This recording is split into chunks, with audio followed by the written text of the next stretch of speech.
उसमें गाइड कर रहे हैं, जो प्लान बनाया है उसमें आप लोग पूरा सहयोग करें इनका, और जिससे सबको सुविधा रहे, हम लोगों को भी, आप लोगों को भी।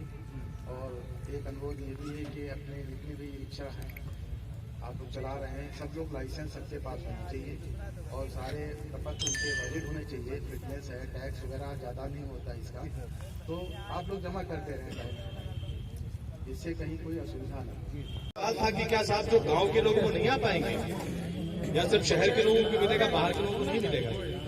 मैं आपको अवगत करा दूं कि अभी हमारे पास एक खबर आई है, अभी हम लोग आदेश मंगा रहे हैं कि ई रिक्शा हाईवे पर नहीं चलना है। जो भी हाईवे के रास्ते हैं उन पर नहीं चलना है, आपको सिर्फ लिंक रोड पर ही रहना है। क्लियर है? मेन मार्ग पर, आपको मुख्य मार्ग पर नहीं रहना है। क्लियर है? अगर आप सिधौली के रहने वाले हैं और सिधौली से शहर आते हैं तो आप मुख्य मार्ग का प्रयोग करेंगे, ये गलत होगा। एक्सीडेंट होने का खतरा होता है, ठीक है, रिस्क आपका बढ़ जाता है। सेकेंड चीज, रिक्शा सवारी बैठाने के लिए है, ये माल लादने के लिए नहीं है। कोई भी रिक्शा चालक किसी भी दशा में इस पे माल नहीं ढोएगा। आप सवारी बैठाइए, जो सवारी उसमें बैठनी है, जितनी उसकी संख्या है उतनी सवारी बैठाइए, ओवरलोड मत करिए, क्योंकि 3 पहियों पे चलता है, कहीं भी ये डिसबैलेंस हो सकता है। आपके भी जीवन को खतरा हो सकता है, जो बैठे उनके भी जीवन को खतरा हो सकता है। लिहाजा आप लोग इस पे, हमने शहर में 6 रूट डिसाइड किए जिन पर ई रिक्शा चलना है। उन 6 मार्गों का निर्धारण इस प्रकार से किया गया है कि लाल बाग वाला जो हमारा मार्ग है वो मेन रूट रहेगा। क्लियर? लाल बाग वाला रूट हमारा मेन रूट रहेगा और रोडवेज से वैदेही जो है वो हमारा दूसरा रूट रहेगा। रोडवेज से बहुगुड़ा होते हुए ये जो मार्ग आप देख रहे हैं ये हमारा तीसरा रूट रहेगा।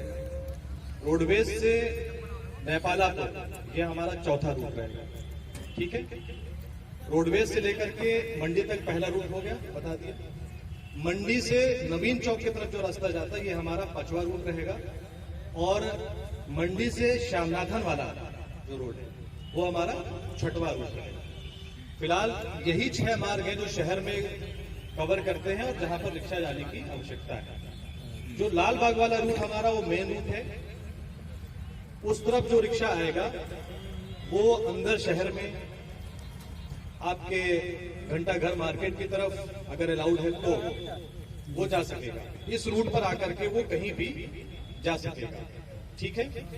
बाकी लोग इस रूट पर नहीं रहेंगे, अपने अपने रूट। अब इसका निर्धारण कैसे किया गया मैं आपको बता दूं।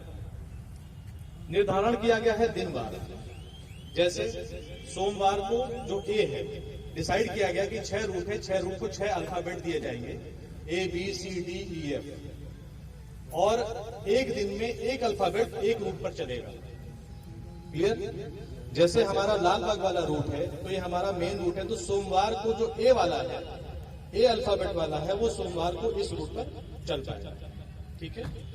इसी प्रकार से जो बी वाले हैं वो रोडवेज से लेकर वैदेही तक चल पाएंगे, लेकिन वही बी वाला मंगलवार को लाल बाग वाले रूट पे आ पाएगा। समझ में आ रहा है?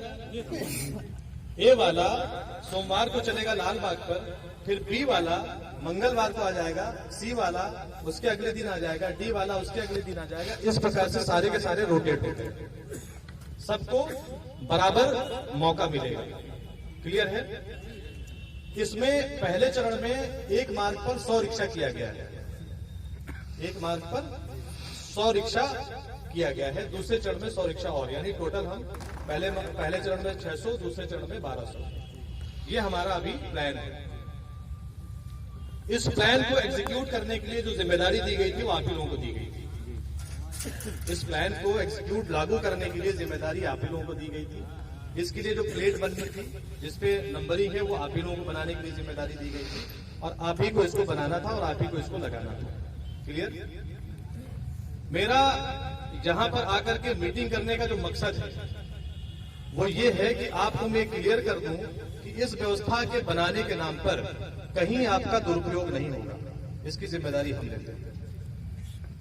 आपसे इस व्यवस्था के लिए, इस व्यवस्था को बनाने के लिए कोई भी व्यक्ति किसी प्रकार का शुल्क नहीं लेगा। क्लियर है? किसी प्रकार का शुल्क नहीं लेगा। जो ये प्लेट बन रही है, इस प्लेट की जो कॉस्ट है, वो कॉस्ट आप लोग खुद ही डिसाइड कर लीजिए। जो इसकी लागत है वही आपको उसमें जो दुकानदार है उसको देना है। ठीक है, ये आपकी व्यवस्था है, आपके लिए है और आपके शहर के लिए है। मुझे ये सुनने में आ रहा था, मुझे ये कहीं ना कहीं से सूचनाएं आ रही थी कि कुछ लोग इस पे इसका मिसयूज करना